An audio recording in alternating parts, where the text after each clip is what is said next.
बहुत बहुत धन्यवाद। तो प्रभु जी ने काफ़ी विवरण दिया उदाहरण दत्त ठाकुर के विषय में। तो ये बहुत बातें जो है बड़ी गहरी बतलाई हैं इनके बारे में। तो ये गौर गुणोदय दीपिका में एक ही श्लोक में इन दोनों का नाम आता है। ये बड़ी आश्चर्य की बात है, एक ही श्लोक में दोनों का नाम आता है ना।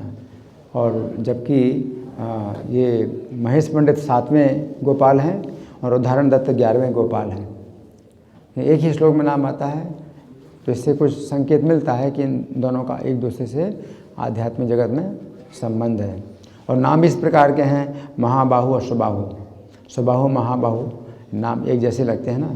जैसे जय विजय भगवान के जो है द्वारपाल हैं, तो ये 7वें द्वार के जो है रक्षक हैं जय विजय। इसी पर नंद सुनंद इनकी भी जोड़ी होती है, हमेशा एक साथ इनका नाम आता है। इसी प्रकार पुण्यशील और सुशील ये भी भगवान के पार्षद, इनका भी नाम एक साथ आता है। इसी प्रकार से इससे पता चलता है। लेकिन तिरुभाव दिवस तो एक ही दिन है, तिथि तो एक ही दिन है, लेकिन शायद वर्ष अलग अलग हो सकता है।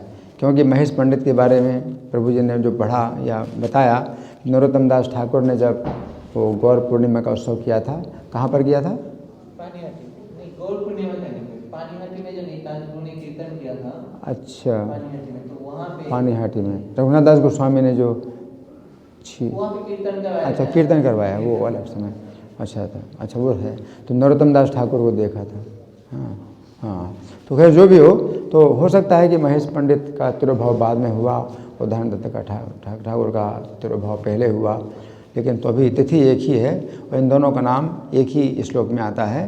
तो गौर गुणोदय दीपिका में कहा गया है, सुबाहुर यो ब्रजे गोपो दत्त उद्धारणाख्य कहा, महेश पंडिता श्रीमान महाबाहुर ब्रजे सखा। तो एक तो सुबाहु जो ब्रज में गोप हैं, तो उदाहरण दत्त नाम से इनका गौर लीला में आविर्भाव हुआ। और जो महाबाहु नाम के ब्रज के सखा हैं, तो उनका महेश पंडित के नाम से गौर लीला में आविर्भाव हुआ।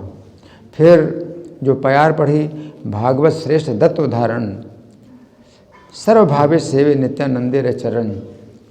तो उदाहरण दत्त जो है भक्तों में श्रेष्ठ हैं, हर प्रकार से नित्यानंद प्रभु के चरणों की सेवा करते हैं।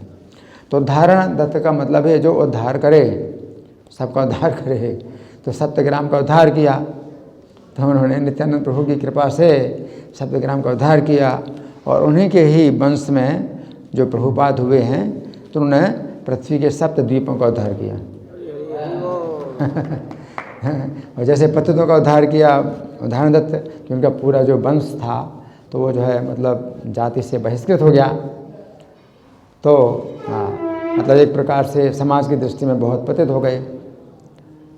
तो इसी प्रकार से जो है प्रभुपाद ने भी जिनका उद्धार किया, वो भी वैष्णव समाज की दृष्टि से बिल्कुल पतित थे, म्लेच्छ थे, और जो कि देखने लायक भी नहीं थे, कोई देखना भी नहीं चाहता। ऐसे जो म्लेच्छ पतित थे विदेशों में, तो उनका जो है प्रभुपाद ने उद्धार किया, है ना। और महेश पंडित के बारे में बताया गया है, ढक्का बाजे, क्या था आपने पढ़ा?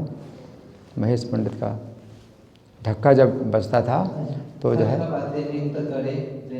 हाँ, प्रेम मत तोल, प्रेम मतोयाल, ढक्का बाजे नृत्य करे प्रेम मतोयाल।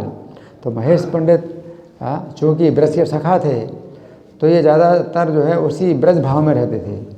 अब इसमें इस लीला में हो सकता है ब्राह्मण परिवार में हुए हों महेश पंडित जो है होते, तो ब्राह्मण परिवार में पैदा हुए हैं।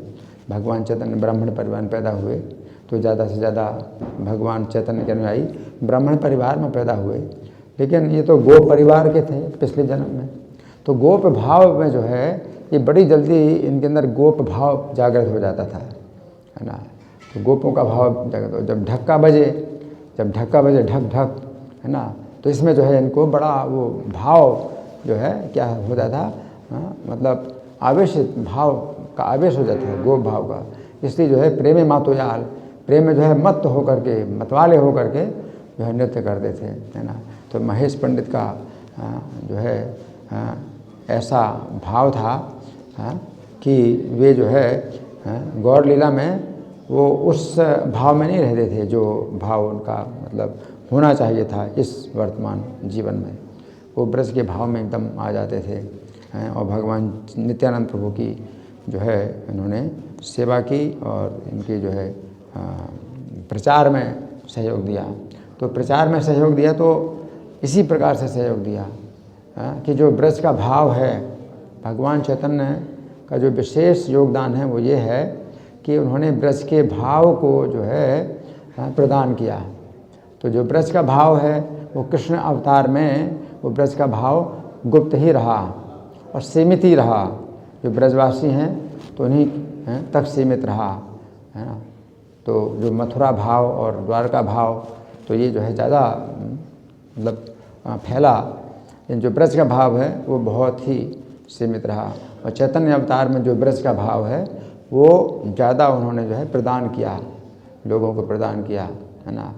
तो ये चैतन्य अवतार जो है वो भगवान श्री कृष्ण के अवतार से अलग नहीं है। तो इसलिए ये कहा जाता है कृष्ण का एक ही बार अवतार होता है, ब्रह्मा जी के एक दिन में एक ही बार अवतार होता है ना। लेकिन फिर दूसरा बार अवतार हुआ चैतन्य के रूप में। तो फिर प्रश्न उठता है कि फिर दूसरा अवतार जो है भगवान ने लिया है चैतन्य महाप्रभु के रूप में, तो फिर ये क्यों कहा जाता है कि एक ही बार अवतार लेते हैं। तो चैतन्य अवतार जो है वो कृष्ण अवतार का ही जो है एक दूसरा हिस्सा है, जिसमें कि वो कार्य किया जो कृष्ण अवतार में नहीं हुआ। और जो ब्रज का भाव है वो जो है उन्होंने प्रदान किया, है ना।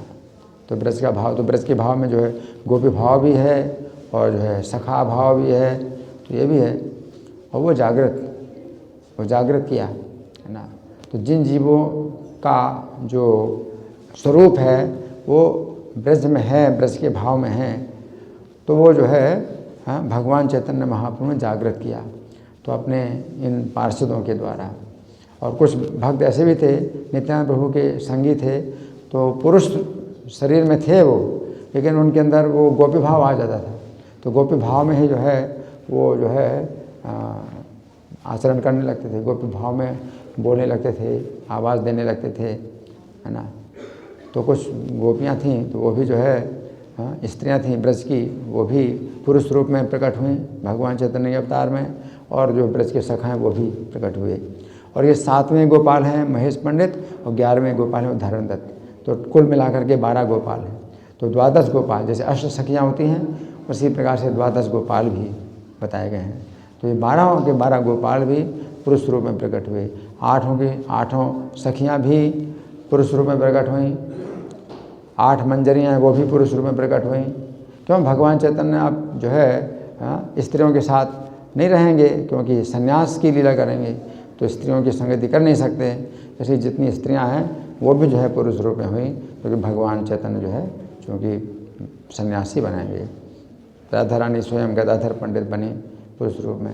तो भगवान की संगति करने के लिए उनको जो है फिर जैसा भी आवश्यकता हो वैसा शरीर उन्होंने धारण किया। तो आज इन दोनों का तिरुभाव दिवस है। आविर्भाव दिवस इन दोनों का नहीं, हमारे वैष्णव कैलेंडर में आता तो साल में एक ही दिन आता है। तो बहुत सौभाग्य की बात है कि आज इन दोनों के विषय में चर्चा हुई है।